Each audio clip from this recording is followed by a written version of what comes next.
119 சங்கீதம் 108 வசனத்திலிருந்து 110 வசனம் வரைக்கும் உள்ள கர்த்தருடைய வார்த்தையை நாம் இணைந்து வாசிப்போம். கர்த்தாவே, என் வாயின் உற்சாக பலியை நீர் அங்கீகரித்து உமது நியாயங்களை எனக்கு போதித்தருளும். என் பிராணன் எப்பொழுதும் என் கையில் இருக்கிறது, ஆனாலும் உம்முடைய வேதத்தை மறவேன்.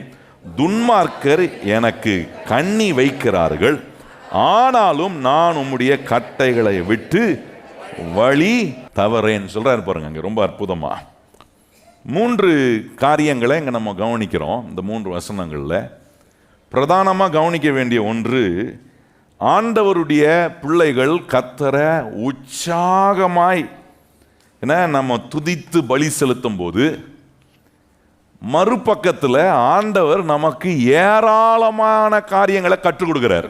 கையை உயர்த்தி சொல்லுங்க, நான் உற்சாகமான என் துதி பலிகளை கர்த்தருக்கு ஏறெடுக்கும் போது அவர் எனக்கு ஏராளமான நல்ல விஷயங்களை சொல்லித்தரார். கையை உயர்த்தி எத்தனை பேர் அதை ஏற்றுக்கொள்றவங்க நல்ல கையை உயர்த்தி சொல்லுங்க. ஆண்டவரே, நான் உற்சாகமா துதிக்க துதிக்க நீர் எனக்கு ஏராளமான நல்ல விஷயங்களை சொல்லி கொடுக்கிற தேவன் பாருங்க.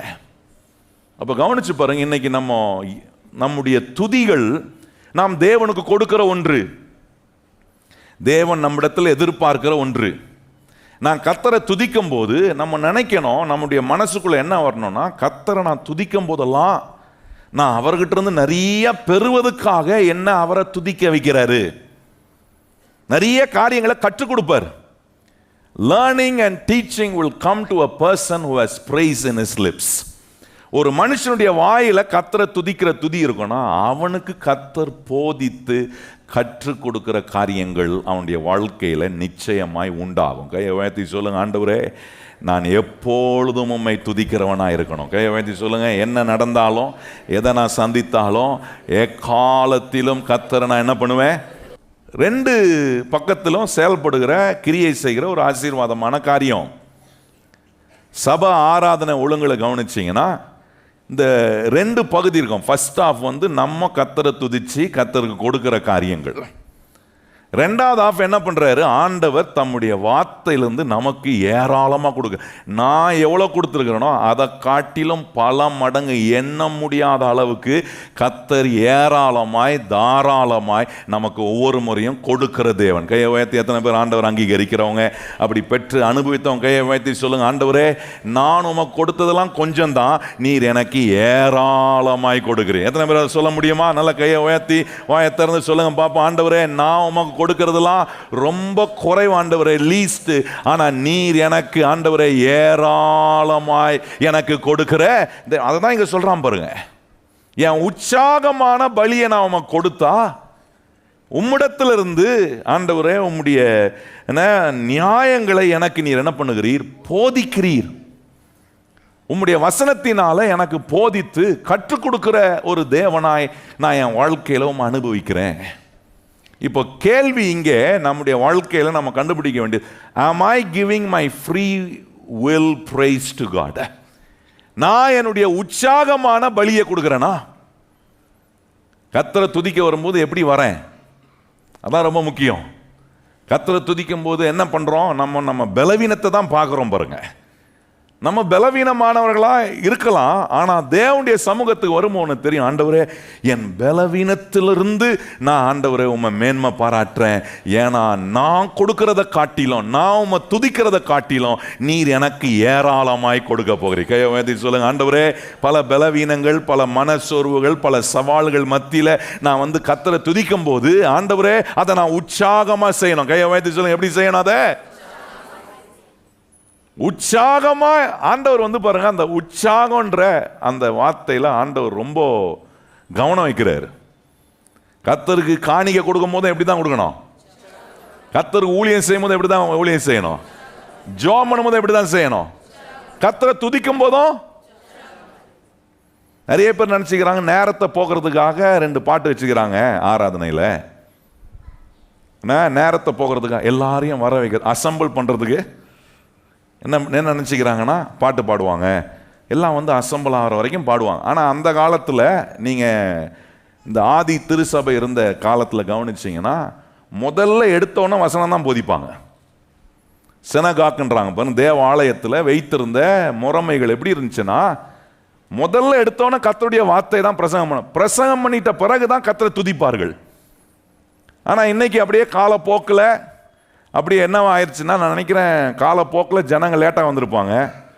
அதனால் ஏதாவது ஆசாரி என்ன யோசிச்சிருப்பான், சரி பாவம் வரலையே, நியாயமான காரணம் தான், சரி நம்ம 2 பாட்டை பாடலாம் அப்படின்னு எங்கேருந்து வந்துச்சுன்னு தெரில. ஆனால் பிப்ளிக்கல் மெத்தட் படி வந்த உடனே பிரசங்கம். சில நேரம் சிலருக்கு நம்ம ஞாயிற்றுக்கிழமை மாறன எடுத்தோன்னே பிரசங்கம் பண்ணால் சிலருக்குலாம் ஷாக்கு தான். என்னடா இது, நம்ம முடிகிற நேரத்தில் தான் பிரசங்கம் பண்ணுவாங்கன்னு பார்த்தா இவங்க முடிகிற நேரத்தில் கர்த்தரை பாடி துதிக்கிறாங்க. என்னைக்கா ஒரு நாள் ஆராதனை இப்படி மாற்றி பண்ணணும்னு விரும்புகிறேன். நான் லேட்டாக வரவங்களுக்கு வசனத்தை மாத்திரம் கேட்க நான் வருவேன். ஏன்னா அவங்க நேராக வசனத்தை கேட்டு பரலோகம் போயிட போகிறாங்க நேராக. அதனால் வசனத்தை மாத்திரம் என்ன பண்ண வரேன், கேட்க வரேன். நல்லா கவனிங்க, அப்படி இல்லை.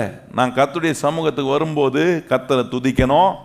அந்த துதிக்கிறதுல நான் என்ன செய்கிறேன், நான் கர்த்தருக்கு கொடுக்குறேன்.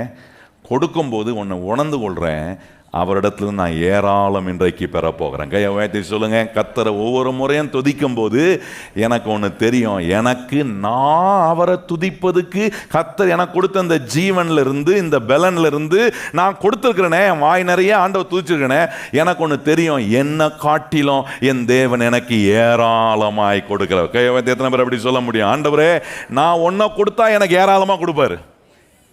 எத்தனை பேர் நம்புறீங்க? கர்த்தர் ஒன்றை கொடுத்தா, கர்த்தருக்காக நான் உன்னை கொடுக்குறேன்னா, வேதம் சொல்லுகிறது கர்த்தர் உங்களுக்கு எப்படி கொடுப்பாராம், 100 கொடுப்பாராம். பக்கத்தில் பார்த்து சொல்லுங்க, எப்படி கொடுப்பாராம் உங்களுக்கு? நிறைய பேர் துதியை கொடுக்கறதே இல்லையே. துதியை உற்சாகமாக கொடுக்கறது இல்லை.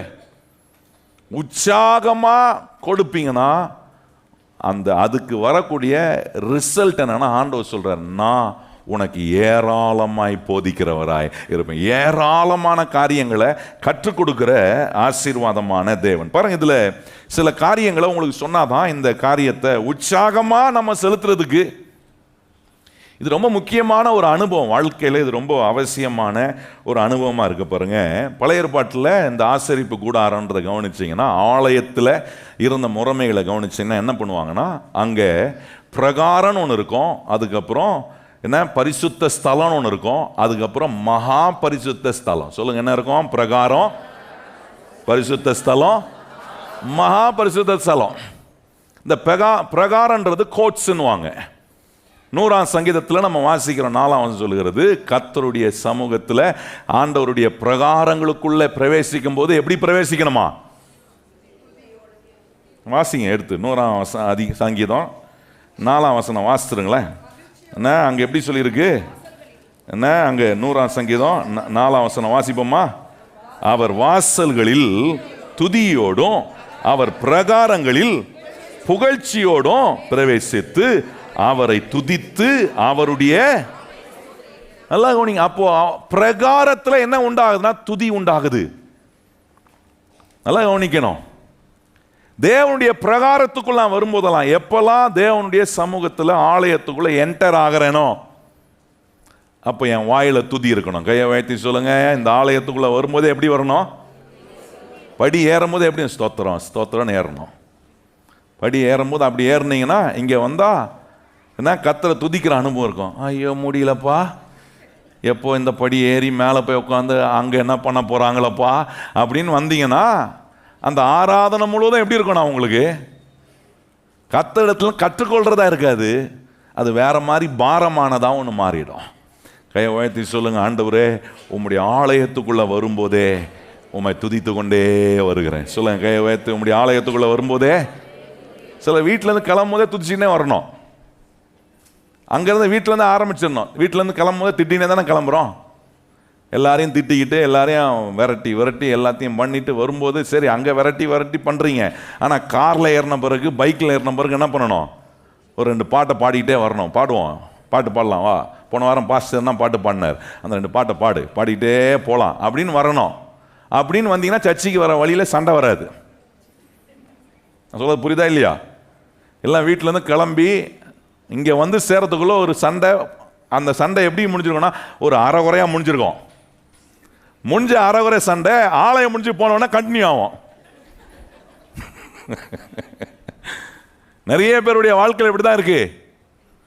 வீட்டிலேருந்து கிளம்பும் போதே வண்டியில் ஏறினோடனே ஆலயத்துக்கு போகிறோன்னா இப்போ நம்ம கர்த்தரை துதிக்கிற நேரம். கையை உயர்த்தி சொல்லுங்க, கர்த்தருடைய ஆலயத்துக்குள்ளே வரும்போது எப்படி வருகிறேன்?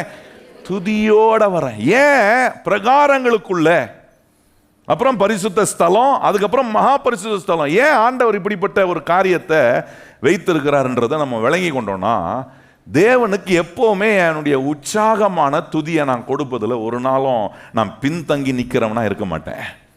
இப்போ பாருங்க, ஆண்டவரை அவருடைய பிரகாரங்களுக்குள்ள வரும்போதே துதிக்கணும். மகிழ்ச்சியோட புகழ்ச்சியோட கர்த்தரை துதித்து கொண்டே வரணும். பாருங்க, ஏன் துதிக்கிறேன்னா, இப்போ நீங்கள் எங்கே போனாலும் சிலர்லாம் பாருங்கள், ஹோட்டலுக்கு போனீங்கன்னா, எங்கன்னா சாப்பிட போனீங்கன்னா, அங்கே என்ன பண்ணுறான், எடுத்தோடனே உங்களுக்கு என்ன வேணும்னு கேட்குறான்.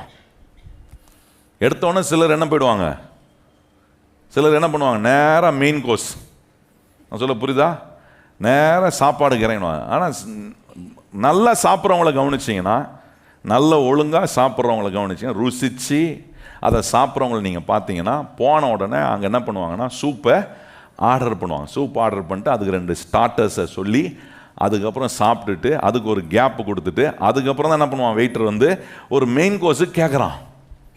ஆனால் நம்ம ஆளுங்க எப்படின்னா, நேராக போனால் அடித்து மேய், நேராக உள்ளே போனோன்னே சூப் அவன் வந்து கேட்பான், சூப்பு வேணுமா, சூப்பெலாம் எவையா குடிப்பான், நேராக சாப்பாடை குடியா.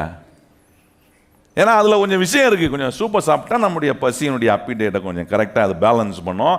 அப்புறம் அதுக்கப்புறம் சாப்பிட்ற ஆகாரத்தை அதுக்கு ஏற்ற மாதிரி பேலன்ஸாக சாப்பிட்றதுக்கே இவ்வளோ பெரிய மெத்தடை வச்சிருக்கிறாருன்னா, தேவனுடைய சமூகத்துக்கு வரும்போது தேவன் அவர் வைத்திருக்கிற முறைமையில் நாம் அவரிடத்துல வருவோம். நான் சொல்கிறேன், கர்த்தரை நாம் அனுபவிக்க எதுவுமே தடையாக இருக்காது. கையை உயர்த்தி சொல்லுங்கள், கர்த்தரை நான் அனுபவிக்க எனக்கு எதுவுமே தடையாக இருக்காது. பாருங்கள், இப்படி ஆண்டவருடைய சமூகத்துக்கு வந்து துதிக்கிற ஒரு அனுபவத்தோடு வரும்போது, இப்போ பாருங்கள், ஆண்டவரை துதிக்கிற அனுபவம் நமக்கு என்ன காட்டுதுன்னா, ஆண்டவரே நீர் எனக்கு செஞ்ச நன்மைக்கெல்லாம் நான் உமக்கு நன்றி சொல்கிறேன். எத்தனை பேர் அப்படி சொல்கிறவங்க கையை உயர்த்தி சொல்லுங்கள், நீங்கள் செஞ்ச எல்லா நன்மைக்கும் ஏசப்பா நான் என்ன சொல்கிறேன், நன்றி சொல்கிறேன் ஆண்டவரே. யாரா ஒருத்தர் உங்களுக்கு ஒரு நன்மை செஞ்சால் நீங்கள் என்ன பண்ணுறீங்க? ஹலோ, நீங்கள் என்ன சொல்கிறீங்க?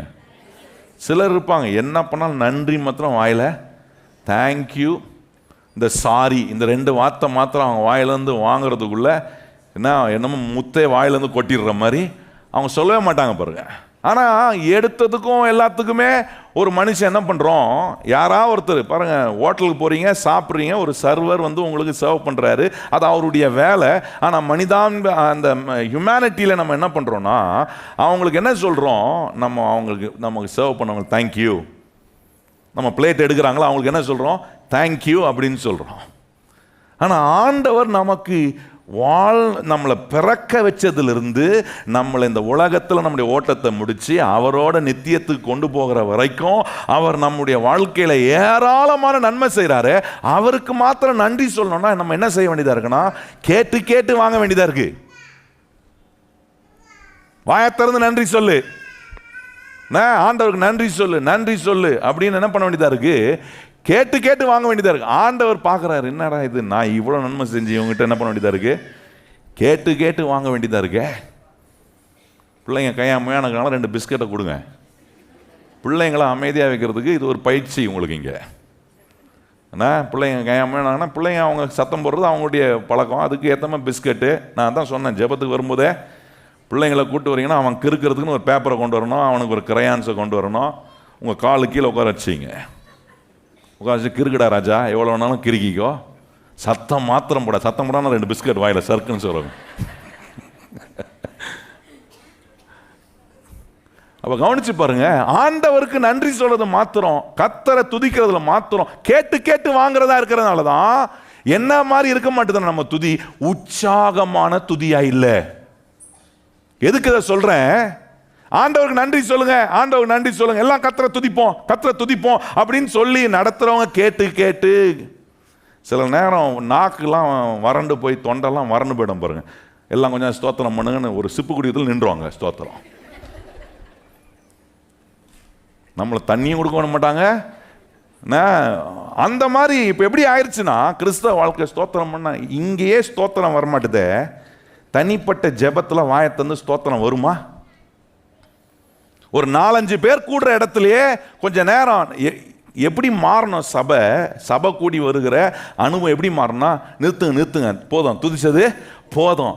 இங்க எப்படி இருக்குன்னா, துதிங்கோ எப்பதான் துதிப்பீங்கோ?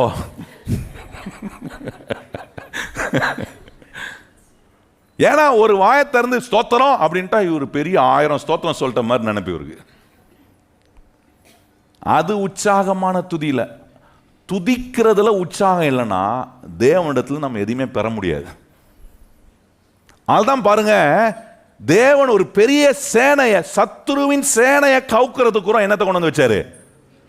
கர்த்தர் நல்லவர், அவர் கிருபை என்றும் உள்ளது என்று சொல்லி அவரை துதிச்சார்கள். இன்னைக்கு நம்முடைய வாழ்க்கையில சத்துரு விழமாட்டானா? சத்துருவை மேற்கொள்ள முடியலையா? இந்த வாயில கர்த்தரை துதிக்கிற உற்சாகமான துதி வரமாட்டுது. இதெல்லாம் ஒரு தடை பாருங்க. பிரகாரங்களுக்குள்ள வரும்போது, தேவனுடைய ஆலயத்துக்குள்ள வரும்போது என் வாயில கர்த்தரை துதிக்கிற துதி நிரம்பி இருக்கணும். பாஸ்டர் சொல்லி அல்லது உங்களை நடத்துறவங்க கேட்டு வாங்குறது இல்ல துதி. அது பேர் துதி கிடையாது. அது பேர் உற்சாகமான துதி கிடையாது. எங்கெல்லாம் தேவ பிள்ளைகளுக்குள்ள அந்த உற்சாகமான துதி இல்லையோ, இங்க சங்கீதக்காரன் சொல்றது போல, இங்க நம்ம வாசித்தோம், அங்க சொல்றாரு பாருங்க, என்ன வராதுன்னா 108ஆம் சங்கீதம் பாருங்க, கர்த்தாவே என் வாயின் உற்சாக பலியை நீர் அங்கீகரித்து உமது நியாயங்களை எனக்கு. என் வாயில உற்சாகமான துதி இருந்தா அவருடைய வசனத்தினால, அவருடைய வார்த்தையினால எனக்கு நிறைய போதிப்பார், நிறைய கற்றுக் கொடுப்பார். அவர் எனக்கு கற்றுக் கொடுக்காம இந்த உலகத்தில் நான் வெற்றிகரமா வாழவே முடியாது. நல்ல கவனிங்க கர்த்தருடைய பிள்ளைகளே, ஜெபம் என்பது தேவன் கற்றுக் கொடுக்கிற ஒரு நேரம். சபை கூடி வருகிற நேரம், கர்த்தர் நமக்கு நிறைய காரியங்களை போதித்து கற்றுக் கொடுக்கிற நேரம். இந்த கற்றுக் கொடுக்கிற போதிக்கிற அனுபவம் என் வாழ்க்கையில பெருகுவதுக்கு கர்த்தர் சொல்றான், உன் வாயில உற்சாகமான துதி இருக்கணும். எத்தனை பேர் கையை உயர்த்தி கொஞ்ச நேரம் ஸ்தோத்திரம் பண்ணுங்க பார்க்கலாம். டெஸ்ட். இப்ப டெஸ்ட். எத்தனை பேர் ஸ்தோத்திரம் பண்றீங்க? எதுவும் பண்ணாதீங்க, வெறும் ஸ்தோத்திரம் சொல்லுங்க. அதுல 1000 அர்த்தம் இருக்கு. ஆண்டவர் ஸ்தோத்திரம் பண்ண நான் சொல்றேன், சத்துரு வெக்கப்பட்டு உங்களுக்கு முன்பாக தரை மட்டம் விழுகிற ஒரு வல்லமையான ஒரு ஆயுதத்தை கர்த்தர் கொடுத்திருக்கிறார். பார்த்தீங்களா? இப்போ இவட சொல்லி கொடுத்தனால தான் என்ன வருது வாயில. இல்லைன்னா ஸ்தோத்திரம் என்னைக்கும் அது அப்படியே எப்படியோ அப்பிட்டா இருக்கும். நான் சொல்றது புரியுதா இல்லையா உங்களுக்கு? பிரகாரம், இது தேவனுடைய பிரகாரங்களுக்குள்ள வந்திருக்கிறோம். இந்த பிரகாரத்துக்குள்ள என்ன இருக்கணும்? சர்ச்சுக்குள்ள வந்த உடனே சிலர்லாம் உட்காந்து கொசு என்ன போனார், என்ன ஆச்சு தெரியுமா உனக்கு, என்ன பண்ணாங்க தெரியுமா அப்படின்ட்டு எப்படி பேசுறது? ஆல் இண்டியா ரேடியோ மாதிரி உட்காந்துருக்கிறது தேவனுடைய சம்பந்தம். எல்லாம் அமைதியாக இருப்பாங்க, எல்லாரும் திரும்பி பார்ப்பாங்க. பார்க்குறாங்கன்னு தெரிஞ்சா அப்புறம் என்ன பண்ணுறது? அப்புறம் நேற்று என்ன குழம்பு வச்ச சொல்ல.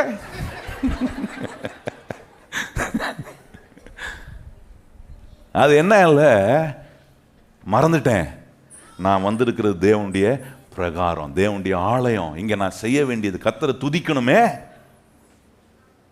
இதெல்லாம் இன்னைக்கு இப்போ ஜெபத்துக்கு வந்திருக்கீங்க பாருங்க. நாளைக்கு சர்ச்சைக்கு வரும்போது ஆலயத்துக்குள்ளே வந்த உடனே இப்படி திரும்பி பார்க்கக்கூடாது.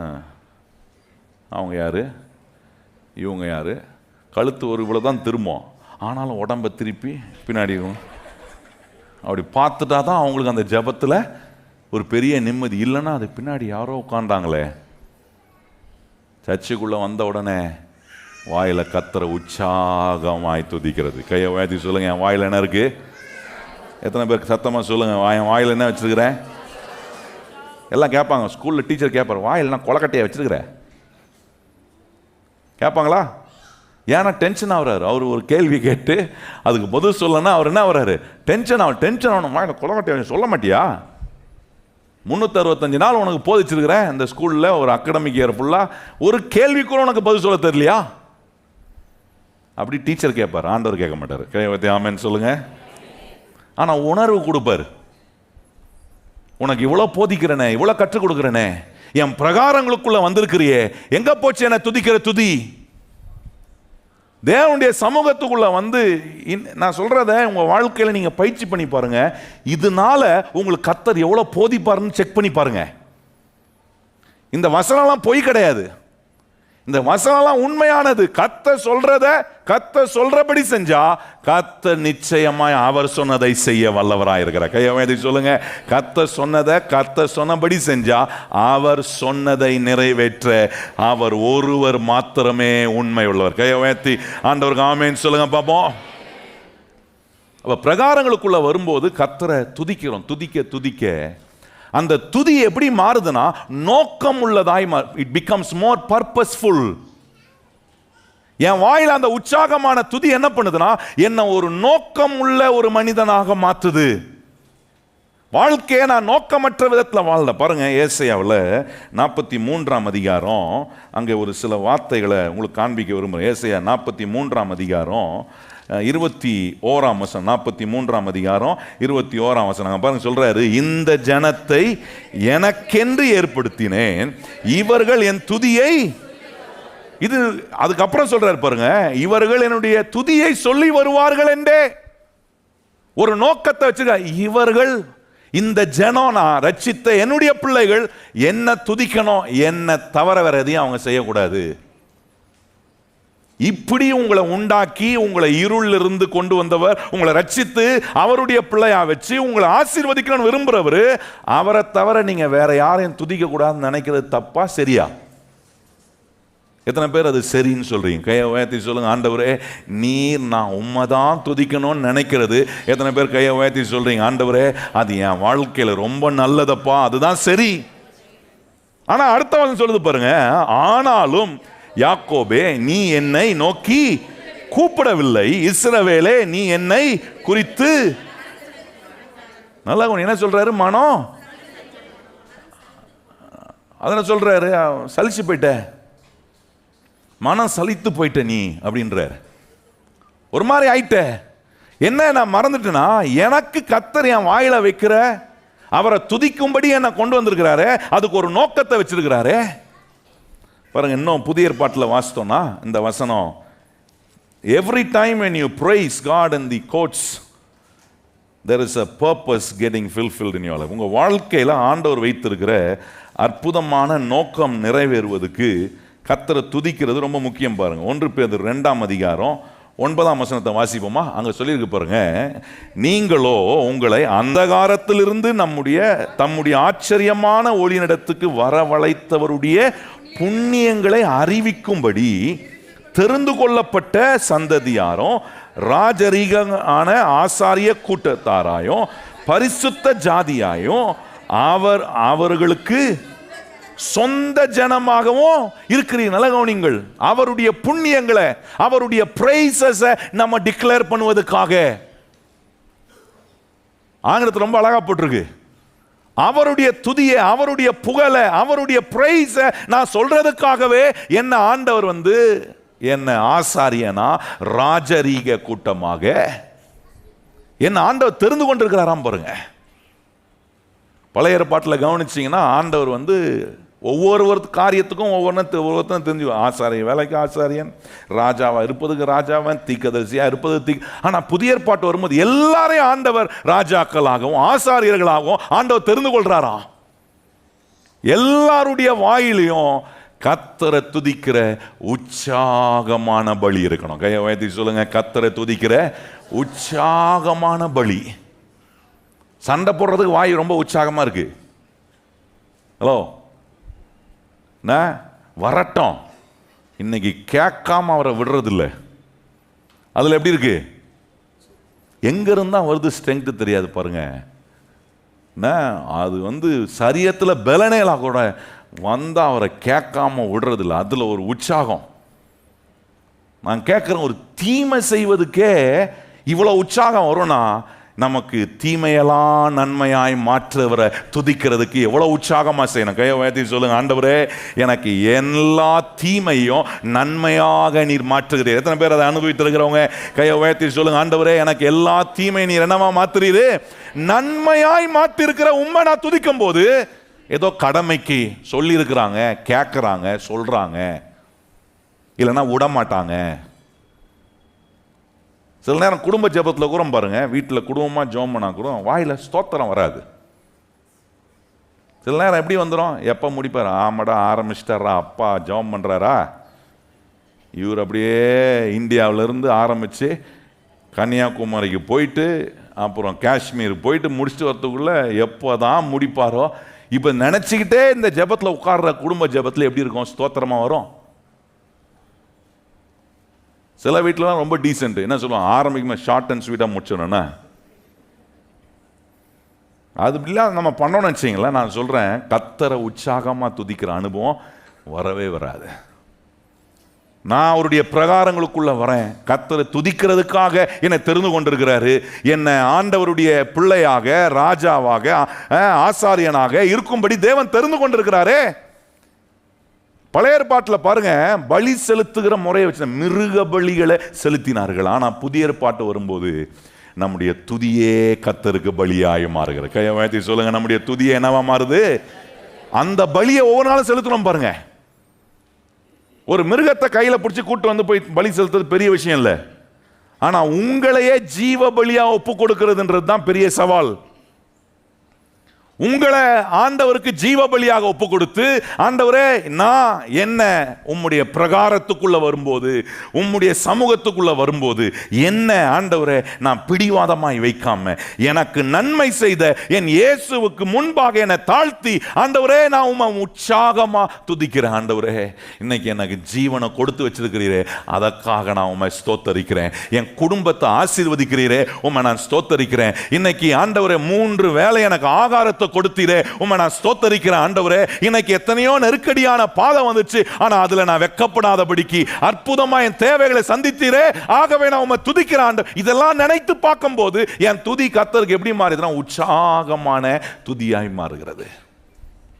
இதுதான் பெரிய ஆசீர்வாதம். அப்போ நோக்கத்தோட ஆண்டவரை துதிப்பதுக்காக தான் பிரகாரங்களுக்குள்ள வரும். நான் கர்த்தருடைய பிள்ளையா ரட்சிக்கப்பட்டு அவருடைய பிரகாரத்துக்குள்ள வரும்போது எனக்குள்ள ஒரு அறிவு வருது, நான் கர்த்தரை துதிப்பதுக்காகவே தெரிந்து கொள்ளப்படுறேன். சொல்லுங்க, நான் எதற்காக தெரிந்து கொள்ளப்பட்டிருக்கிறேன்? மோசே போய் பார்வோன்ட்ட சொன்னா, என்ன சொன்னா? இவர்கள் தேவனால தெரிந்து கொள்ளப்பட்டு, எதற்காக தெரிந்து கொள்ளப்பட்டிருக்கார்கள்? தேவனை துதிப்பதுக்காகவே தெரிந்து. கையை உயர்த்தி சொல்லுங்க, ஆண்டவர் நம்மளை எதற்காக தெரிந்து கொண்டிருக்கிறாரு? உற்சாகமான பலியை செலுத்த. சொல்லுங்க கையை உயர்த்தி, என்ன பலி? என்ன பலி அது? உற்சாகமான பலி. ட்ரை பலி, ட்ரை சாக்ரிஃபைஸ் இல்லை. ஆண்டவர் எதிர்பார்க்கிறது ரொம்ப cheerful praise from our lips. நம்முடைய வாயிலிருந்து உற்சாகமா. உங்களுக்கு சந்தோஷம் வந்தால் எப்படி இருப்பீங்க கொஞ்சம் யோசித்து பாருங்க. திடீர்னு யாரோ ஒருத்தவங்க கையில் கொண்டு வந்து ₹1 கோடி கொடுத்துட்டாங்கன்னா உங்களை கையில் பிடிக்க முடியும்? ஹலோ, என்ன துதி! அந்த வாயில் இது வரைக்கும் இயேசுவை சொல்லியிருக்காது. ₹1 கோடி வந்தாங்க, இயேசுவே நான் கேட்டதெல்லாம் செஞ்சிட்டீரப்பா, எப்படிப்பா நீர் என்ன தேடி வந்து, காசு கொடுத்தா மட்டும் இயேசு. அதான் சொல்றாரு, உயர்வானாலும் தாழ்வானாலும் எல்லாம் எனக்கு இயேசு. எத்தனை பேர் கையை உயர்த்தி சொல்றீங்க? உயர்வானாலும் தாழ்வானாலும், அது ஆசீர்வாதமானாலும், நெருக்கடியானாலும், ஜீவனானாலும், உயர்வானாலும், அது என்னவானாலும் என் இயேசுவை நான் எப்பொழுதும் நான் துதிப்பேன்.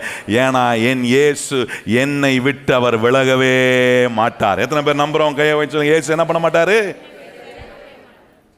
இது அவர் என் கூட இருக்கிறாரு, இதை காட்டிலும் ஒரு பெரிய ஆசீர்வாதம் வேற என்னங்க இருக்கு? எங்க போனாலும் ஒரு தைரியம் வருது, நான் தனியா போல, என் கூட கர்த்தர் இருக்கிறா. எத்தனை பேர் கை வைத்து சொல்ல முடியும்? என் கூட யார் இருக்கிறா? கர்த்தர் இருக்கிறா. அப்ப பாருங்க, கர்த்தரை பிரகாரங்களுக்குள்ள நுழையும் போது துதியோட நான் நுழைகிறேன். அந்த துதியில் என்ன இருக்குன்னா ஒரு நோக்கம் இருக்கு. என்ன நோக்கம்னா அவரை ஆராதிப்பதுக்காக தெரிந்து கொள்ளப்பட்ட நோக்கத்தை காட்டுறாரு.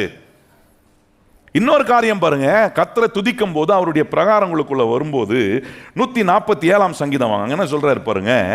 2வது சொல்றாரு, முதல் நோக்கம் கர்த்தரை துதிக்கிறேன், அவருடைய பிரகாரத்துக்குள்ள வரும்போது அவரை நான் துதிக்கிறேன். ஏன்னா அதுல ஒரு நோக்கத்தை கர்த்தர் வச்சிருக்கார். there is a purpose in me praising God. அடுத்து சொல்றாரு, கர்த்தரை நான் துதிக்கும் போது அவருடைய பிரகாரங்களுக்குள்ள நான் அவரை துதிக்கும் போது 147 சங்கீதம் 1 வசனம் எல்லாரும் வாசிப்போமா? அங்க 2வது காரியம் சொல்றாரு பாருங்க, என்ன சொல்றாரு?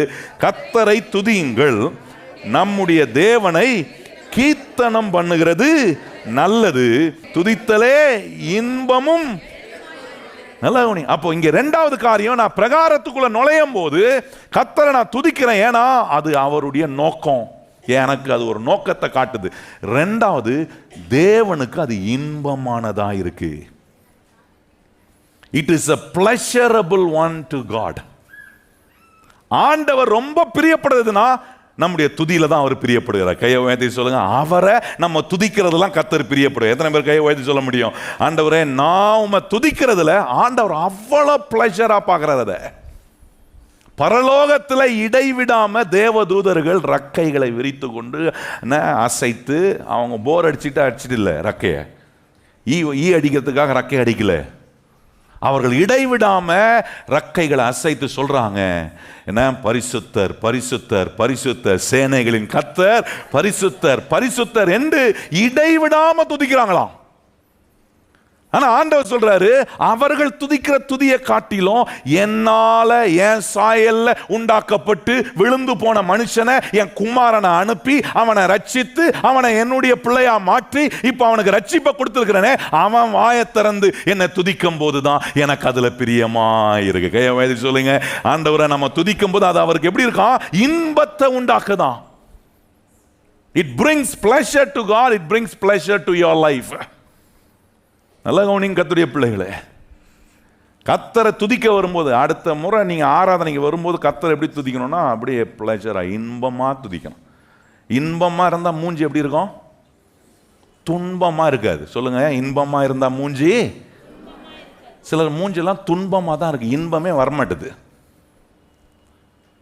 பல துன்பங்கள் இருந்தாலும் என் துன்பத்தெல்லாம் நிற்கிறவர். அதான் ஏசுனா சொல்றார், உங்கள் துக்கம், கையை உயர்த்தி சொல்லுங்க, என்னுடைய துக்கம் என்னவா மாறும்? இன்னைக்கு சில காரியத்தினால் துக்கப்பட்டிருக்கீங்களா? கர்த்தரை துதிக்க துதிக்க உங்கள் துக்கம் சந்தோஷமா. கையை உயர்த்தி சொல்லுங்க, உங்க துக்கம் என்னவா மாறும்? ஆண்டவர் அப்படி நம்முடைய துதியில நம்ம சொல்லக்கூடாது, நாம நான் துதிக்கிறதுலாம் ஆண்டவர் குறைஞ்சு போயிட போறாரா? இப்போ இப்படி கேட்கிறேன், துதிக்கிற நீங்க கர்த்தரை துதிக்கிறது கர்த்தருக்கு லாபமா உங்களுக்கு லாபமா? எத்தனை பேர் சொல்றீங்க கர்த்தரை துதிக்கிறது அவருக்கு லாபமா? நீங்க துதிக்காததுனால அவரை துதிக்கிற அனுபவம், அவரை துதிக்கிற சேனைகள்லாம் தேவதூதர்கள் நிறுத்திட போறாங்களா? நீங்க கவனிச்சு பாருங்க, ஒரு கல்யாணத்துக்கு ஒரு 500 கார்டு அடிக்கிறீங்க.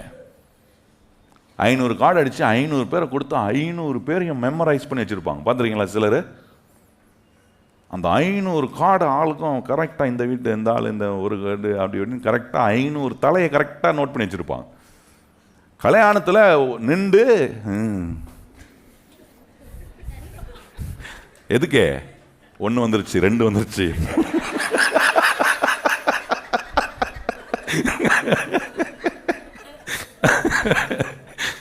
பா 499 வந்துருச்சு, அந்த 1 காணமே.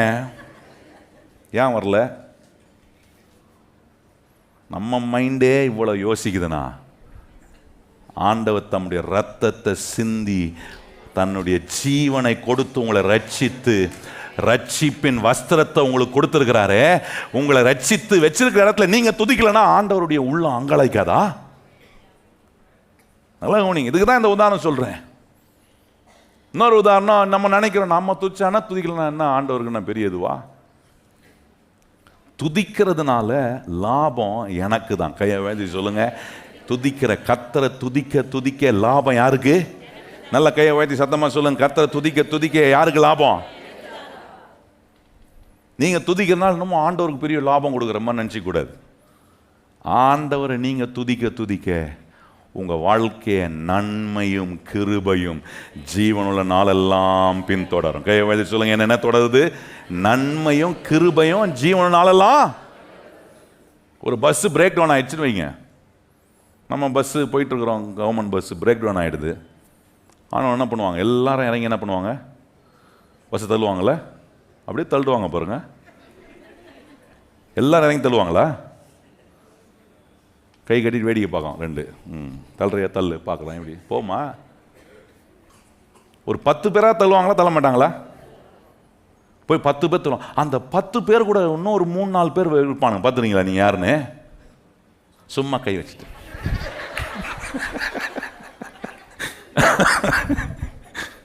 எதுக்கு? அவர் ஒன்றும் பண்ணல, ஆனா சும்மா. நல்லா கவனிங்க, இந்த இந்த சும்மா கை வைக்கிற ஆள் கை வைக்கலனா கூட தள்ளுற ஆள்னால என்ன பண்ணுது? பஸ் தள்ளப்படுது.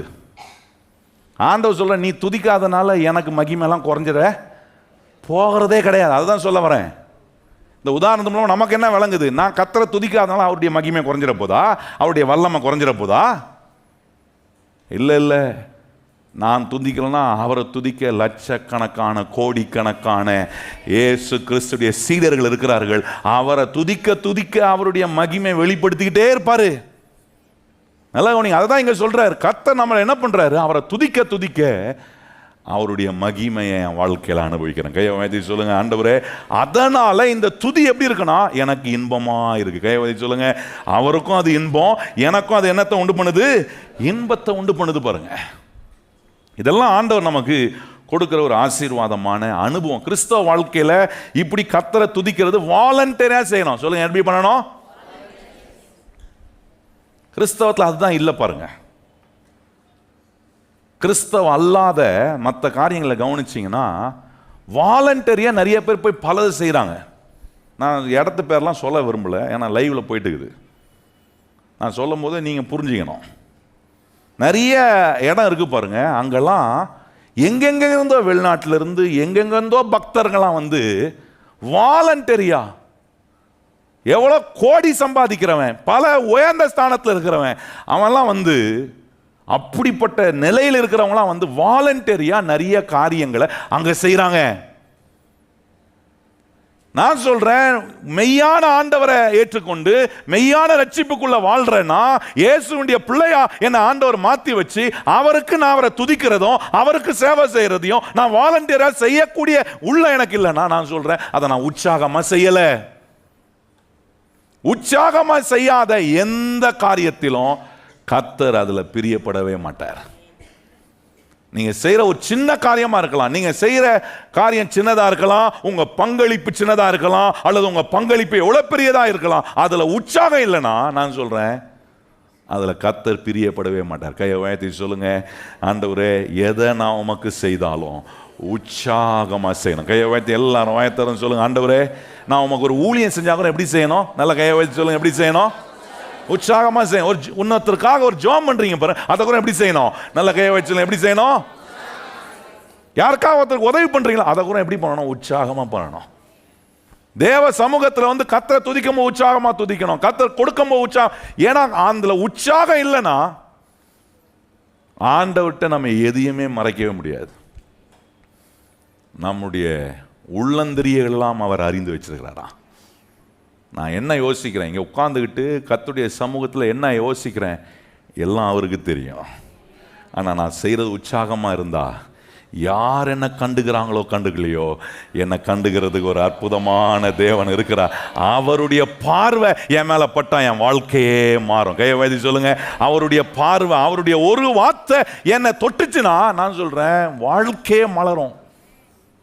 அற்புதமானதா கர்த்தர் மாற்றார். ஆனா இங்க நம்ம வாசித்தோம் பாருங்க, ஏசாயாவில் அங்க சொல்றாரு அவர்கள் அதை செய்யல.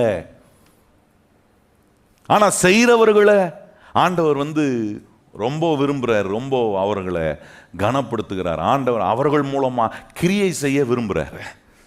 கையை உயர்த்தி சொல்லுங்க, என் மூலமா கர்த்தர் ஒவ்வொரு நாளும் கிரியை செய்ய விரும்புகிற பாத்திரமா நான் இருக்கணும். கையை உயர்த்தி சொல்லுங்க, ஆண்டவரே நீர் என்னில் ஆண்டவரே கிரியை செய்ய, ஆண்டவரே நீர் விரும்புகிற ஆண்டவரே உற்சாகமான பலியை செலுத்துகிற பாத்திரமா என்ன நான் உங்களுடைய கரத்தில் என்ன பண்ணுகிறேன்? ஒப்பு கொடுக்கிறேன். ஆண்டவரே இது உண்மையானதா இருக்கணும். நான் சொல்றேன், எவ்வளவு பெரிய சத்துரு உங்களுக்கு விரோதமா எழும்பினாலும் எல்லாத்தையும் நீங்க தரைமட்டமா கீழே விழுத்துவீங்க. அப்ப கவனிச்சு பாருங்க, பிரகாரங்களுக்குள்ள வரும்போது எப்படி வரணும்? நல்ல சத்தமா சொல்லுங்க, எப்படி வரணும்? அதை கூட இன்னொரு வார்த்தை ஆட் பண்ணிக்கலாம், உற்சாகமான துதியோட. எல்லாம் சொல்லுங்க, பிரகாரங்களுக்குள்ள எப்படி வரும்போது எப்படி வரணும்? நாளைக்கு பார்ப்பேன், நாளைக்கு பார்ப்பேன். முதல் 6வதுலேருந்து நம்ம கவனிக்க போறோம். உள்ள வரும்போது நாளைக்கு கடைசி நாள் ஜெபம் வரும்போது எப்படி வரணும்? உற்சாகமான துதி. உள்ள வரும்போது எனக்கு இடங்குதா? உட்காந்துட்டான், அவனை தூக்க, அவனை அனுப்பு, பின்னாடி அனுப்பு. நீ உள்ள வரும்போதே உங்களை அங்கே வரவேற்கிறவங்க சொல்லுவாங்க, கொஞ்சம் முன்னாடி போங்க. முன்னாடி போகிறது, நீ மட்டும் பின்னாடி இருக்கிற.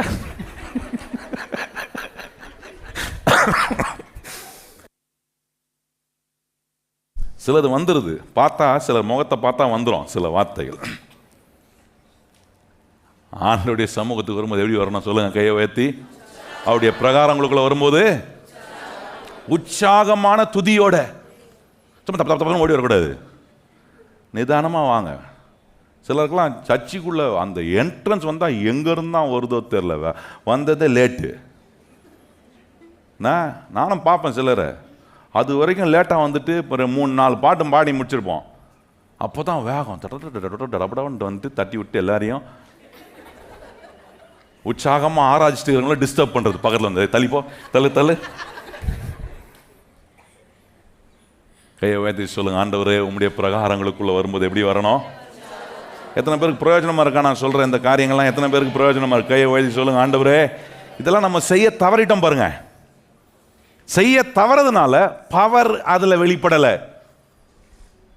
பர்பஸை புரிஞ்சுக்காதனால பிளஷர் வரல, பர்பஸும் பிளஷரும் வராதனால பவர் வரல. நான் சொல்ற பாயிண்ட் நீங்க சிந்திக்கணும். கர்த்தரை துதிக்கிறத ஒரு பர்பஸ் இருக்கு. அந்த பர்பஸோட துதிக்கிற, நோக்கத்தோட துதிக்கிற ஒரு மனுஷனுக்கு இன்பம் அதுல உண்டாகுது, பிளஷர் உண்டாகுது. நோக்கமும் பிளஷரையும் அனுபவிக்கிற ஒரு மனுஷன், அது ரெண்டும் அவனுக்கு கொண்டு வந்து ஒன்று ரிசல்ட்டா காட்டும், பவரை வெளிப்படுத்தும். இன்னைக்கு பவர் வெளியே வரலன்னா, கர்த்தருடைய பவர் வெளிப்படலைன்னா வாழ்க்கையில் முதல் 2 காரியத்தில் கோணையாக இருக்கிறன்னு அர்த்தம். அதில் ஏதோ கோளாறாக இருக்குன்னு அர்த்தம்.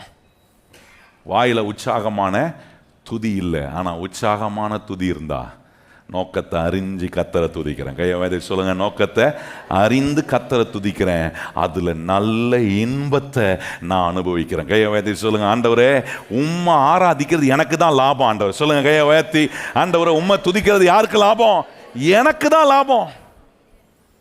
யோசிச்சு பாருங்க, உங்களுக்கு ஒரு லாபம் வருது, எடுத்துட்டு போ அப்படி நோத்தண்ட விட்டுருவீங்களா? அப்போ ஆலயத்துக்குள் வரும்போது உங்கள் லாபத்தை அள்ளிக்கொள்கிற ஒரு இடம் அப்படின்னா எப்படி இருக்கணும்? பிரகாரங்குள்ளே வரும்போது, ஓ கர்த்தாவே உம்மை துதிக்கிறேன், ஏன்னா அது எனக்கு இன்பம், அது எனக்கு பிளஷர், அது எனக்கு பெனிஃபிஷியலை உண்டாக்குது ஆண்டவரே, பக்தி விருத்தியை உண்டாக்குது ஆண்டவரே. இதெல்லாம் எனக்கு உண்டாக்குறதுனால நான் கர்த்தரை விடாமல் என்ன பண்ணுறேன்? பற்றி கொள்கிறேன் பாருங்க. நான் சொன்னேன் பார்த்தீங்களா, நோக்கத்தோட பிரகாரங்களுக்குள்ளே வந்து நம்ம உற்சாகமாக கர்த்தரை துதிக்கணும். அதன் மூலமாக நமக்கு இன்பம் உண்டாகுது, பிளஷர் உண்டாகுது. அது தொடர்ந்து 3வது உண்டாக வேண்டிய ஒன்று பவர். சொல்லுங்க, வாய்த்தது என்ன வரணும்? கர்த்தரை துதிக்கிறதுல பவர் இருக்கா? எத்தனை பேருக்கு தெரியும் கர்த்தரை துதிக்கிறதுல வல்லமை இருக்குன்னு நம்புறவங்களாம் கையை உயர்த்தி சொல்லுங்க பார்ப்போம். கர்த்தரை துதிக்கும் போது ஆண்டவர் எதையும் அசைப்பார். சொல்லுங்க வாய் திறந்து, எதையும் அவரால் என்ன பண்ண முடியும்? எங்கெல்லாம் துதிச்சாங்களோ அங்கெல்லாம் ஒரு அசை உண்டாச்சு. பக்கத்தில் பார்த்து சொல்லுங்க, எங்கெல்லாம் துதிச்சாங்களோ நம்ம மட்டும் அசைய மாட்டோமே. முடிஞ்சா அசைச்சு காட்டு. இந்த விஜிபியில் ஒருத்தர் நிற்பான் பாருங்க, முடிஞ்சா சிரிப்பு காட்டு. நானும் சின்ன பையனாக இருக்கும்போது என்னென்னமோ பண்ணி பார்த்துக்கிறேன். ஒரு முறை முடியாமல் என்ன பண்ணேன், கையில் அந்த ஆப்பில் தூக்கி அடிச்சிட்டேன் நான். அதுக்கும் அசையாமல். அதுக்கப்புறம் அந்த ரெஸ்ட்டில் அந்த ஆள் மறக்க முடியாதுங்க. பிரேக் டைமில் ஆள் மாறுவாங்கள்ல, மாறின போது நாங்கள் உட்காந்து சாப்பிட்டுருந்தோமா, என்னை தேடி வந்து பார்த்துட்டு இப்படி பார்த்துட்டு போனான், என்னடா அடிச்ச. அவன் ரியாக்ஷன் எப்போ தான் பாருங்க, அந்த மனுஷன் ரியாக்ஷனுக்குறோம். இந்த மாதிரி குசும்பு வேலைலாம் நம்மளும் பண்ணியிருப்போம். தேவ சமூகத்துக்கு வரும்போது அந்த மாதிரி முடிஞ்சா ஆண்டவரே அசைச்சிப்பார். சிலர்லாம் பார்ப்போம் பாருங்கள், ஆறாவது நேரத்தில் அவங்கெல்லாம் பார்த்தீங்கன்னா இருக்கிற ஆவியும் ஓடிடும் நமக்கு. கொஞ்சம் கூட அப்பாடா ஐயோயோ இயேசுவே, என் கண்ணு மாத்திரம் அந்த பக்கம் போகாம அவரை மாத்திரம் எனக்கு மறைச்சிடும் ஆண்டவரே. கையை உயர்த்தி சொல்லுங்க, கர்த்தரை துதிக்கிறதுல வல்லமை இருக்கு. நல்லா சொல்லுங்க, வாயத்தை கர்த்தரை துதிக்கிறது என்ன இருக்கு? அந்த வல்லமையை உணர்கிற உற்சாகமான துதி நம்முடைய வாயில் இருக்கணும். அதுதான் பிரகாரம். இந்த பிரகாரத்திலே எவ்வளவு இருக்கு, அதுக்கப்புறம் பரிசுத்த ஸ்தலத்துக்குள்ள எவ்வளவு இருக்குன்னு யோசிச்சு பாருங்க. அதுக்கப்புறம் மகா பரிசுத்த ஸ்தலத்துக்குள்ள வரும்போது எப்படி இருக்குன்னு பாருங்க. இந்த பிரகாரத்தை தான் உங்களுக்கு சொல்லிட்டு இருக்கிறேன். இந்த பிரகாரத்திலே நம்ம இவ்வளவு காரியங்களை நமக்குள்ள சரி பண்ணுவோம்னா என்ன மாதிரி வல்லமையை கர்த்தர் வெளிப்படுத்துவார்ன்றதை யோசித்து பாருங்க. இப்போ பாருங்க, இப்படி துதிச்சோன்னா பவர் கண்டிப்பாக வரும். சொல்லுங்க, பக்கத்தில் பார்த்து என்ன வரும்? சிலவங்களாம் வச்சுக்கிறாங்க பவர் கிவர்னு பேர். ரியல் பவர் கர்த்தரை துதிக்கிறவங்ககிட்ட தான் இருக்கு. கையவாதி சொல்லுங்க, ரியல் பவர் யார்கிட்ட இருக்கு? இங்கே பாருங்க, 9ஆம் சங்கீதம் போவோம். 9ஆம் சங்கீதம் முதல் 4 வசனங்களை வாசிப்போமா? 9ஆம் சங்கீதம் முதல் 4 வசனங்கள். நேரம் பாருங்க வேகமாக ஓடிச்சு. பிரகாரத்தை தான் சொல்லி முடித்தேன். வாசிப்போமா? முதல் 4 வசனம் வாசிப்போம். கர்த்தாவே, என் முழு இருதயத்தோடு உம்மை துதிப்பேன், உம்முடைய அதிசயங்கள் எல்லாம் விவரிப்பேன், உம்மில் மகிழ்ந்து களி கூறுவேன். உன்னதமானவரே, உமது நாமத்தை கீர்த்தனம் பண்ணுவேன். என் சத்துருக்கள் பின்னாக திரும்பும் போது உமது சமூகத்தில் அவர்கள் இடருண்டு அழிந்து போவார்கள். நீர் என் நியாயத்தையும் என் வழக்கையும் தீர்த்து நீதி உள்ள நியாயாதிபதியாய் சிங்காசத்தின் மேல் ஒன்று சொல்றாரு. கர்த்தரை துதிக்கும் போது என் சத்துரு பின்னிட்டு போய் விழுகிற ஆண்டவரே. தேவனை துதிக்கிறதுல இருக்கிற வல்லமை கவனிங்க. நீங்க துதிச்சா சத்துரு பின்னாடி போறான். 2 நாளாகும் 20ஆம் அதிகாரம் யோசபாத் ஆண்டவர் சொல்றாரு, இந்த யுத்தம் உங்களுடையது அல்ல, அது கர்த்தருடையது. கையை உயர்த்தி சொல்லுங்க. இன்னைக்கு என்ன யுத்தத்தில் நீங்கள் வந்திருந்தாலும் கையை உயர்த்தி சொல்லுங்க, ஆண்டவரே நான் போராட்டம் இது நான் என் மாம்ச பலத்தில் போராடுறதில்ல, இப்போ எனக்கு கற்றுக் கொடுக்கிறீரு. எனக்கு நீர் வைத்திருக்கிற இந்த உற்சாகமான துதியின் மூலமாய் எனக்கு ஒரு வெற்றியை கர்த்தர் கொடுப்பார். கையை உயர்த்தி சொல்லுங்க. எனக்கு என்ன பண்ணுவார் கர்த்தர்? நிச்சயம் கொடுப்பார். இப்போ ஆண்டவர் சொல்றாரு, இந்த யுத்தம் உங்களுடையதல்ல, யாருடையது? கர்த்தருடையன்னு சொல்லிட்டாரு. இப்போ யோசபாத்துக்கு தீர்க்கதரிசியின் மூலமா ஆண்டவர் சில வார்த்தைகளை கொடுத்த உடனே அவன் என்ன பண்றான்? பாட்டு புஸ்தகம் வச்சிருக்கவங்கள தேடுறான். இன்னைக்கு தேடினா ஒருத்தவங்களும் கிடைக்க மாட்டாங்க. சொல்ல புரியுதா உங்களுக்கு? நான் டிஜிட்டல் புஸ்தகம் சொல்லிக்கலாம் நம்ம. இன்னைக்கு அவன் பாட்டு புஸ்தகம் வச்சிருக்கவங்கள தேடினா என்ன பண்ணானா, பாட்டு புஸ்தகம் யார் கையில் இருந்துச்சு அவனை முன்னாடி வசனா, பட்டயத்தை வச்சிருக்கவங்கள எங்க பூசனா? பின்னாடி போங்க. பாட்டு புஸ்தகம்னா என்ன? வாயில துதி வச்சிருக்கிறவங்களாம், உற்சாகமான துதி வச்சிருக்கிறவங்களாம் முன்னாடி வா, முன்னாடி வந்து நில்லு. சத்துருவுக்கு முன்னாடி வரிசையில், எதிரிக்கு முன்னாடி வந்து நில்லு. நான் சொல்றேன், நீ யோசித்து பாருங்க. சத்ரு ஒரு தேசம் இன்னொரு தேசத்தோட யுத்தம் பண்ணுதுன்னா அவங்க 2 பேரை பயங்கர கீனா வாட்ச் பண்ணிட்டே இருப்பாங்க. இப்போ வாட்ச் பண்றாங்க, யோசபாத்துடைய சேனையை வாட்ச் பண்றாங்க, யோசபாத்துடைய ஜனங்க ரியாக்ட் பண்றதை வாட்ச் பண்றாங்க, அவனுடைய யுத்த வீரர்கள் வாட்ச் பண்றதை யோசிக்கிறானுங்க, பார்த்துட்டு இருக்கிறான். பார்க்குற என்னடா ஒரே சலசலப்பா இருக்கு, என்ன இவனுங்க முன்னியம் போறானுங்க பின்னியம் வரானுங்க, என்ன புதுசா பண்றானுங்க அப்படின்ட்டு பார்த்துருக்கிற நேரத்தில் சத்ரு பார்க்குறான், பட்டயம் வச்சிருக்கவங்களாம் பின்னாடி போறான். இப்போ பட்டயம் வச்சிருக்கவங்களாம் பின்னாடி போறான்னா சத்ருக்கு என்ன தெரியும்? ஆஹா, நம்மளை பார்த்து என்ன பண்ணிட்டான் பாய்வன்? பயந்துட்டான். அப்படி பயந்துட்டான் நினைக்கிற நேரத்தில் கர்த்தர் இன்னொரு புதுமையான ஒரு காரியத்தை பார்க்க வைக்கிறார். சத்ருவை என்ன பார்க்க வைக்கிறாருன்னா, கர்த்தர் நல்லவர், அவர் கிருபை என்றும் உள்ளது என்று துதிக்கிறவங்களை கொண்டு முன்னாடி நிக்க வைக்கிறான். மிலிட்டரி ஸ்ட்ராட்டஜியில் இப்படி ஒரு காரியத்தை ஆண்டவர் செய்ய சொல்லி செஞ்சாங்கன்னா அவங்களெல்லாம் என்ன சொல்லுவாங்க? சரியான லூஸ் டக்கர். மரம் கலந்து போயிடுச்சா? கமாண்டருக்கு என்ன ஆயிடுச்சு? கேப்டனுக்கு என்ன ஆயிடுச்சு? ஏதாவது கிறுக்குத்தனம் பிடிச்சிருச்சா? யோசபாத்தை குறித்து சொல்லியிருக்க மாட்டாங்களா? சத்து சொல்லுமா, சரியான கிறுக்கன் ஆயிட்டான் போல பாருப்பா. ஆனால் கர்த்தருடைய பிள்ளைகளுக்கு மாத்திரம்தான் தெரியும், துதியின் சேனை முன்ன வந்துருச்சுன்னா அவர் சத்துருவின் சேனையை பின்னிட்டு போக பண்ணுகிற வேலையை கர்த்தர் செய்வார். எத்தனை பேர் நம்புறவங்க கையை உயர்த்தி சொல்லுங்க. கர்த்தரை உற்சாகமா துதிக்கிற சேனையை, துதிக்கிற அனுபவத்தை முன்ன கொண்டு வந்துட்டேன்னா சத்துரு பின்னிட்டு போவான். எனக்கு நீதி செய்கிறவர், அவர் அற்புதத்தை வேலை செய்ய ஆரம்பிக்கிறார். 3ஆம் வசனத்தையும் 4ஆம் வசனத்தையும் மறுபடியும் நான் வாசிக்க விரும்புகிறேன். எல்லாம் நம்ம இணைந்து வாசிப்போமா? என் சத்துருக்கள் பின்னாக திரும்பும் போது உமது சமூகத்தில் அவர்கள் இடருண்டு அழிந்து போவார்கள். நீர் என் நியாயத்தையும் என் வழக்கையும் தீர்த்து நீதி உள்ள நியாயாதிபதியாய் சிங்காசனத்தின் மேல். நல்ல கவனிங்க, இன்னைக்கு உங்க வாழ்க்கையில உங்களுக்கு எதிராக எழும்பி இருக்கிறவங்க, உங்களுக்கு எதிராக செயல்படுறவங்க, அவங்கள என்ன பண்ணலாம் உட்கார்ந்து யோசிக்காதீங்க. யோசித்து அவங்கள குறித்து யோசிக்கிற ஒரு நேரத்தை உங்க வாழ்க்கையில அந்த நேரத்தை வேஸ்ட் பண்ணாதீங்க. கர்த்தர் சொல்றாரு, என்ன நீ உற்சாகமா துதிச்சு கொண்டே இரு.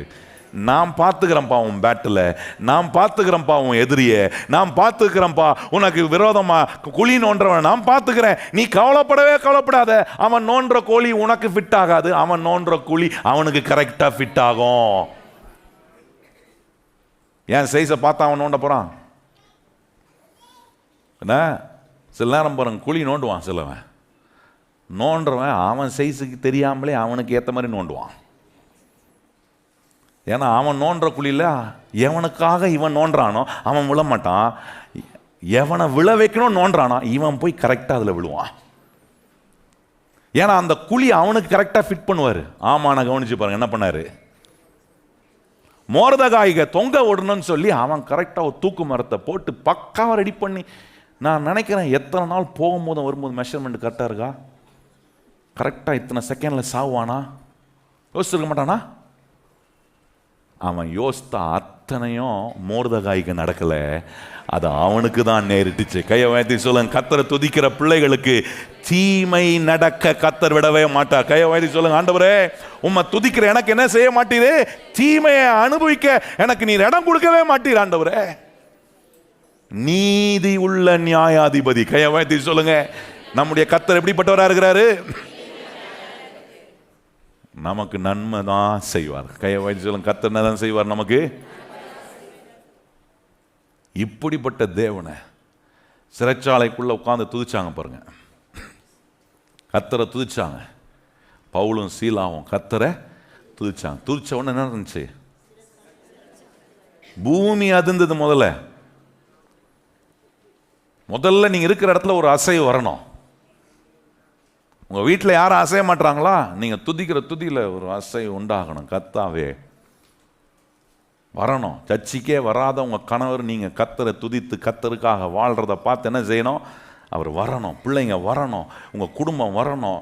வர வைக்க கர்த்தர் வேலைகளை செய்வார். அப்படி செய்யும்போது நீங்கள் ஒரு நாளில் நின்று சந்தோஷமாக சொல்லுவீங்க, நானும் என் வீட்டாருமோ என்றால் கர்த்தரையே சேவிக்கிறோம் என்கிற அந்த வார்த்தை நிறைவேற வைக்க கர்த்தர் உண்மை உள்ளவராக இருக்கிறார். அதை நம்புறவங்க கையை உயர்த்தி ஆண்டவருக்கு நன்றி சொல்லுங்க. ஆண்டவரே, இது என் குடும்பத்தில் நடக்கணும், என் தலைமுறையில் நடக்கணும். ஆண்டவரே, இதெல்லாம் செய்ய உண்மை உற்சாகமாய் துதிக்கிற என் வாயில வைக்கிறேன்.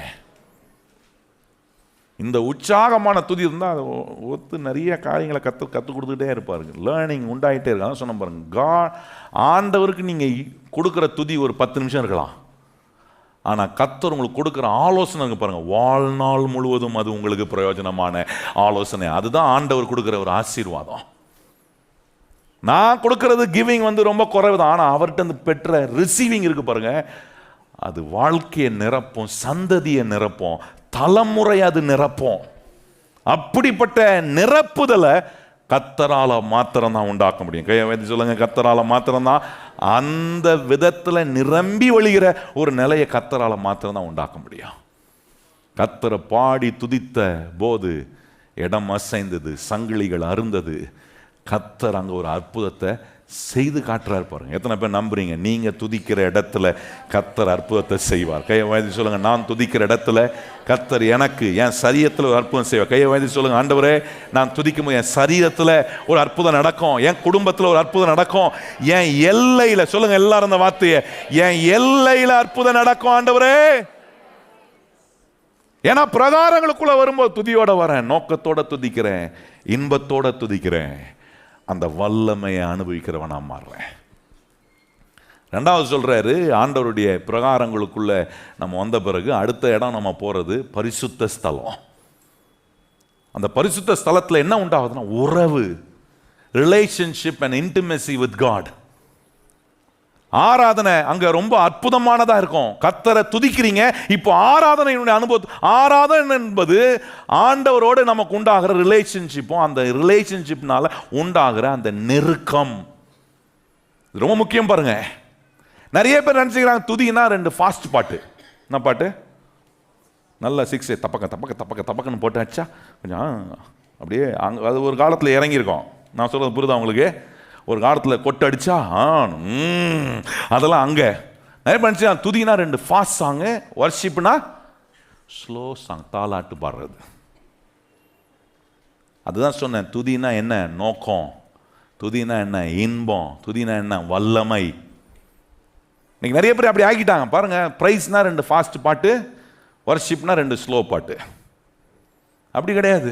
அதல்ல துதி. ஆராதனை என்பது அதல்ல. துதின்றது பிரகாரங்களுக்குள்ள, கர்த்தரை ஆராதிப்பது என்பது மகா அந்த பரிசுத்த ஸ்தலத்துக்குள்ள. இந்த 2 அனுபவமும் என்ன எதுக்கு நேரா கொண்டு போகுதுன்னா மகா பரிசுத்த ஸ்தலத்துக்குள்ள கொண்டு போகுது. அந்த மகா பரிசுத்த ஸ்தலத்துக்கு என்ன நடக்குதுன்னா, இப்போ கர்த்தர் என் கூட அவருடைய ஜீவன் உள்ள வார்த்தையினால அவர் என்னோட பேசுறாரு. இதுதான் அதுக்கு அர்த்தம் பாருங்க. இப்போ இந்த 2 இடத்திலும், பிரகாரத்திலும் பரிசுத்த ஸ்தலத்திலும் நான் அவருக்கு கொடுக்கிறேன். ஆனா மகா பரிசுத்த ஸ்தலத்துக்குள்ள இருந்து கர்த்தர் எனக்கு வேண்டியதை கொடுக்கிறார். அவர் என்னோட பேசுறாரு. அதான் பெரிய ஆசீர்வாதம். அதற்காக தான் துதி ஆராதனைங்க. துதி ஆராதனை பண்ண பிறகு பிரசங்கத்துக்குள்ள போகிறோம். ஏன் பிரசங்கத்துக்கு நேரம் நம்ம கொடுக்கிறோம்னா கர்த்தர் நம்மளோட அதிகமா பேசுற ஒரு வேலை அது. கையை உயர்த்தி சொல்லுங்க, ஆண்டவரே உம்மை துதிக்கிறதும் உம்மை ஆராதிக்கிறதையும் நான் உற்சாகமாய் செய்வேன். எத்தனை பேர் சொல்லுங்க, ஆண்டவர் அதை நான் எப்படி செய்வேன்? உற்சாகமா நான் செய்யறதுனால ஆண்டவர் என்ன எல்லா விதத்திலும் ஆசீர்வதிக்கிறேன். நான் அவருக்கு சரண்டர் ஆகிறேன். துதித்து ஆராதிக்கும் போது நான் சரண்டர் பண்றேன். ஆண்டவரே நான் ஒன்னும் இல்லை, ஆண்டவரே நான் உமக்கு முன்பாக ஒன்னும் இல்லை என்ன நான் அவர்கிட்ட சரண்டர் பண்ணும்போது அவர் எடுக்கிறார் என்ன கையில். கையை உயர்த்தி சொல்லுங்க, கர்த்தர் என்ன பண்றார் நம்மளை அவர் கையில். எத்தனை பேருக்கு தெரியும், உங்களை அவருடைய கையில் எடுத்தா உங்களை உயர்த்தாம, உங்களை மகிமைப்படுத்தாம, உங்களை மேன்மைப்படுத்தாம அவர் இறக்கவே மாட்டார். கையை உயர்த்தி சொல்லுங்க, அவர் உங்களை கையில் எடுத்தா உங்களை உயர்த்தாம, உங்களை மேன்மைப்படுத்தாம, உங்களை அநேகருக்கு அடையாளமா ஆக்கி காட்டுற வரைக்கும் உங்களை இறக்கவே மாட்டார் அவரு. அதுதான் கர்த்தருடைய வார்த்தை. தேவனுடைய வார்த்தை மகா பரிசுத்த ஸ்தலத்துக்குள்ள இருந்து வசனம் உங்களுக்கு போதிக்கப்படுது பாருங்க. அந்த வசனம் என்ன செய்யணும், உங்க வாழ்க்கையை பல விதங்களில் ஆசீர்வாதமானதா கர்த்தர் மாற்றுகிறாரு. சில நேரம் ஆண்டவர் பேசுற வார்த்தைகள் நீங்க ஏற்கனவே வீட்டில் வாசிச்சு வந்த வார்த்தையா இருக்கும். ஆனா ஆண்டவர் இங்க பேசும்போது சில வசனங்கள் ரொம்ப ஃபெமிலியரா இருக்கும், நம்ம ஏற்கனவே கேட்டதா இருக்கும். ஆனா துதியோடும் என்ன ஆண்டவருடைய மகா பரிசுத்த ஸ்தலத்துக்குள்ள பிரகாரங்களுக்குள்ள நான் வரும்போது, இப்போ மகா பரிசுத்த ஸ்தலத்திலிருந்து கர்த்தர் பேசும்போது நான் கேட்ட வார்த்தை எத்தனையோ முறை அந்த வார்த்தையை கேட்டிருப்பேன். ஆனா மகா பரிசுத்த ஸ்தலத்திலிருந்து மறுபடியும் அந்த வார்த்தை வரும்போது என்னை உயிர்ப்பிக்கிற வார்த்தையா இருக்கும், என்னை பலப்படுத்துகிற வார்த்தையாக அது மாறும். மோசே தான் எனக்கு உதாரணமா நான் வராரு பாருங்க. 40 வருஷம் மோசேவை ஆண்டவர் கொண்டு போய் தன்னுடைய மாமனாருடைய ஆடுகளை மேய்த்து கொண்டிருந்த போது ஆடுகளை கொண்டு போய் மேய்ப்பதுக்காக பல மலைகளுக்கு அவன் கொண்டு போவான். கொண்டு போகும்போது நீ நினைச்ச கூடாது என்ன அவன் திடீர்னு ஆண்டவர் முச்செடி நடுவே ஆண்டவர் எனக்கு அக்கினி மூலமா தோணுனது அது முதல் எக்ஸ்பீரியன்ஸ் கிடையாது. காட்டுக்குள்ள இப்படி தீ பிடிக்கிற அனுபவம் நிறைய 40 வருஷத்துல அவன் பார்க்காம இருந்திருப்பான். கொஞ்சம் யோசிச்சு பாருங்க, எத்தனையோ அனுபவங்கள். It was a familiar incident. அது எப்பவுமே அது நடக்கக்கூடிய ஒன்று, தெரியக்கூடிய ஒன்று. ஆனா எப்பவுமே நடக்கிறதுன்ற ஒரு காரியமா அவன் பார்த்திருந்தாலும் அந்த முச்செடி நடுவே இருந்து கர்த்தர் அவனோட பேசின அனுபவத்துக்கு தன்னை ஒப்பு கொடுத்ததுனால அவனை கர்த்தர் கையில் எடுத்து அவனை இஸ்ரவேல் ஜனங்களுக்கே ஒரு மீட்பனாய் கர்த்தர் மாற்றினார். அதுதான் மகா பரிசுத்த ஸ்தலம் ரொம்ப முக்கியம் பாருங்க. தேவனுடைய வார்த்தையை கேட்கிற நேரம், கர்த்தர் உங்களோட பேசுற நேரம் ரொம்ப முக்கியமான நேரம். ஏன்னா அது கர்த்தர் உங்களை தம்முடைய வார்த்தையினால கையில் எடுக்கிறார். கையை உயர்த்தி சொல்லுங்க, கர்த்தர் நம்மை அவருடைய கையில் எடுக்கிற நேரம் எடுத்துட்டாருன்னா நான் சொல்றேன், உங்களை கொண்டு என்னெல்லாம் செய்யணுமோ அற்பமான பாத்திரமா இருக்கிற என்ன மகிமையான பாத்திரமா நிரப்புவார். கையை வச்சு சொல்லுங்க, கர்த்தர் என்ன பண்ணுவார்? அற்பமா இருக்கிற என்ன பண்றாரு? மகிமையான. மோசே சொல்றான், நான் என்ன முடியாத ஆண்டவரே, வேற ஆளை பார்த்துக்கோ ஆண்டவரே. சில நேரம் வார்த்தைகளை கேட்கும் போது, ஆண்டவர் பேசுற வார்த்தையை கேட்கும், இது என்னால முடியாது, நமக்கு இது செட் ஆகாது. ஆண்டவர் சொல்றாரு இது செட் ஆகாது, விட மாட்டாரு. கர்த்தர் உங்களை தம்முடைய கையில எடுத்து ஒரு வல்லமையான ஆயுதமாய், வல்லமையான பாத்திரமாய், மகிமை உள்ள பாத்திரமாய், கனத்துக்குரிய பாத்திரமா மாத்திர வரைக்கும் உங்களை விடவே மாட்டார். கையை வைத்து எத்தனை பேர் ஆண்டவருக்கு நன்றி சொல்றீங்க? ஆண்டவரே, இந்த நாட்கள் அப்படிதான் உங்களை ஆண்டவர் உருவாக்கிட்டு இருக்கார். எத்தனை பேர் அப்படி உருவாக்குறார்? நல்ல கையை உயர்த்தி சொல்லுங்க, ஆண்டவரே, ஆண்டவரே, நான் ஒன்றத்துக்கும் உபயம் இல்லாம இருந்த என்னெல்லாம் எடுத்து மகிமையா கர்த்தர் இவ்வளவு தூரம் பயன்படுத்துகிறீரே, இது ஆண்டவரே இது அல்ல, இன்னும் இதை காட்டிலும் மகிமையான விதத்துல கர்த்தர் உங்களை எடுத்து பயன்படுத்துகிற நாட்கள் உங்களுக்கு முன்பாக கர்த்தர் வச்சிருக்கிறாரு.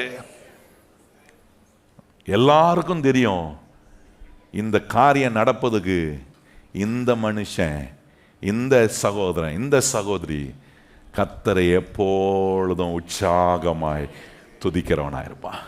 எத்தனை பேர் சொல்கிறீங்க, எழுமி இப்போ நேரம் ஆயிடுச்சு, நாளைக்கு ஆராதனை இருக்குது, காலையில் 6 மணிலேருந்து ஆராதனை ஆரம்பிச்சிடும். நாளைக்கு ஆராதனையும் இந்த நன்றி செலுத்தும் ஜெபமாக தான் நடத்துவோம் பாருங்க. தொடர்ந்து அடுத்த நம்ம தியானித்த அடுத்த வசனத்தை உங்களுக்கு நான் போதிக்க போகிறேன். மிக ஆசீர்வாதமாக இருக்கும். இந்த 7 நாளும் கர்த்தர் நம்மளை தம்முடைய வசனத்தினால போதிக்கிறார். எத்தனை பேர் இந்த வாரம் முழுவதும் கர்த்தர் உங்களை வசனத்தினால போதிச்சிருக்கிறாரா? எத்தனை பேர் அதை பெரிய ஆசீர்வாதம்? நான் நினைக்கிறேன் இதுதான் பெரிய ஒரு திருவிழாவாக நான் பார்க்குறேன். இந்த 7 நாளும் கர்த்தர் நம்முடைய பிளெஸிங் சென்டர் சபைக்கு வச்ச ஒரு பெரிய திருவிழா. கையை உயர்த்தி நல்லா கைத்தட்டி ஆண்டவர் நன்றி சொல்லுங்க. ஆண்டவரே, this is the festival day. ஆண்டவரே, இந்த வாரம் தான் எங்க ஃபெஸ்டிவல் வீக். ஆண்டவரே, வசனத்தினால எங்களுக்கு நீ கொடுத்த விருந்து. ஓ, thank you Lord, thank you Lord. உம்மை துதிக்க துதிக்க நாங்கள் கிறிஸ்துவுக்குள் ஆன இன்பத்தை நாங்கள் அனுபவிக்கிறோம். ஆண்டவரே, உம்மை துதிக்க துதிக்க ஆண்டவரே, உம்முடைய வல்லமை எங்கள் மத்தியில, எங்க வாழ்க்கையில, எங்க சூழ்நிலையில குறைவில்லாம வல்லமையான விதத்துல, நிறைவான விதத்துல உம்முடைய வல்லமை நீர் வெளிப்படுத்துகிறதுக்காக ஸ்தோத்திரம்.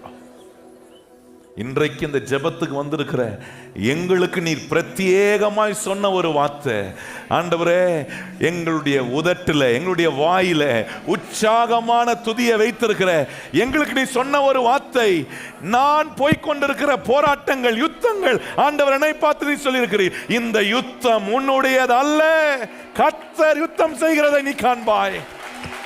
ஓ, சத்துருக்கள் பின்னிட்டு போகிறதை, உனக்கு எதிராக நிற்கிற சத்துருக்கள் பின்னிட்டு போகிறதை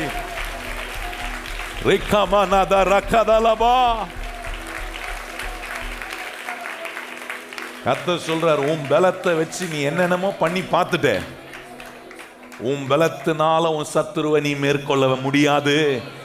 ஆனா இப்ப நீ என்ன துதிக்க துதிக்க ஒண்ணு நடக்கும். உனக்கு விரோதமாய் எழும்பி இருக்கிற சத்துரு அவன் பின்னிட்டு போகிறதை நீ பாப்பாய். ஓ,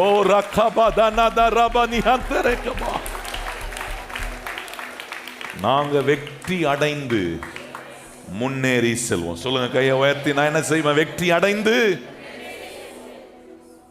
எங்கள் பரிசுத்தம் உள்ள பிதாவே, நாங்க பின்னிட்டு போகிற கூட்டம் இல்ல, முன்னேறி செல்லுகிற கூட்டம். ஆண்டவரே, இந்த 6 நாட்கள் எங்களுக்கு நீர் கற்றுக் கொடுத்த இந்த அற்புதமான ஆண்டவரே சத்தியங்கள், இந்த வசனத்தை வைத்து ஜெபிக்க ஆண்டவரே நீர் எங்களுக்கு கற்றுக் கொடுத்து, நாங்கள் நன்றி உள்ள இருதயத்தோட உம்முடைய பாதத்துல வந்து நிக்க, எங்க ஒவ்வொருவருக்கும் ஆண்டவரே உமக்கு நாங்க நேரம் கொடுத்தது எங்க வாழ்க்கையில பெரிய ஆசீர்வாதமா நினைக்கிறோம். நாளைக்கு நடக்கிற எல்லா ஆராதனையிலும் கர்த்தர் கிரியை செய்யும். நாளைக்கு மாலையில் ஆண்டவரே கடைசி நாள் ஜெபம். இந்த 6 நாள் நாங்க அனுபவித்த கர்த்தருடைய வல்லமையை காட்டிலும் ஆண்டவரே 7வது நாள் நாங்கள் உம்மை துதிக்கும் போது எரியோ மதில் தரை மட்டமாய் கீழே விழும். ஆண்டவரே, நிச்சயமாய் விழும். ஓ, ரக்கபனதரி அந்தரதலபோ, அற்புதமான விதத்துல என்ன மதில்களாம் உடைய பிள்ளைகளுக்கு எதிராக எழும்பி இருக்கோ அதெல்லாம் தரை மட்டமாய் விழுகிற, விழுந்து அதை நாங்க தாண்டி எங்க காலால மிதித்து நாங்க எழும்பி அக்கறை போகிற ஆண்டவரை சுகந்தரிக்கிற அற்புதமான காரியங்கள் எல்லாம் எங்களுக்கு நீ செய்ய போகிறதுக்காக ஸ்தோத்திரம். எங்களுடைய கரத்தில் ஒப்பு கொடுக்கிறோம். தொடர்ந்து மகிமையாய் எங்களை வழி நடத்தும். எல்லா கன மகிமை துதி உமக்கே தருகிறோம். இயேசு கிறிஸ்துவின் அன்புள்ள நாமத்தில் வேண்டி ஜெபிக்கிறோம் எங்கள் பரிசுத்தம் உள்ள நல்ல பிதாவே, ஆமென். இப்பொழுது நம்முடைய கர்த்தராகிய இயேசு கிறிஸ்துவினுடைய கிருபையும் பிதாவாகிய தேவனுடைய அன்பும் பரிசுத்த ஆவியானவருடைய அந்யோன்ய ஐக்கியமும் இன்றும் என்றும் சதா காலங்களிலும் நம் அனைவரும் நிலைத்திருப்பதாக. ஆமென். எல்லாரும் இணைந்து சொல்வோம். என் ஆத்துமாவே கர்த்தரை ஸ்தோத்திரி, என் முழு உள்ளமே பரிசுத்த நாமத்தை ஸ்தோத்திரி. என் ஆத்துமாவே கர்த்தரை ஸ்தோத்திரி, கர்த்தர் செய்த சகல உபகாரங்களையும் மறவாதே. ஆமென்.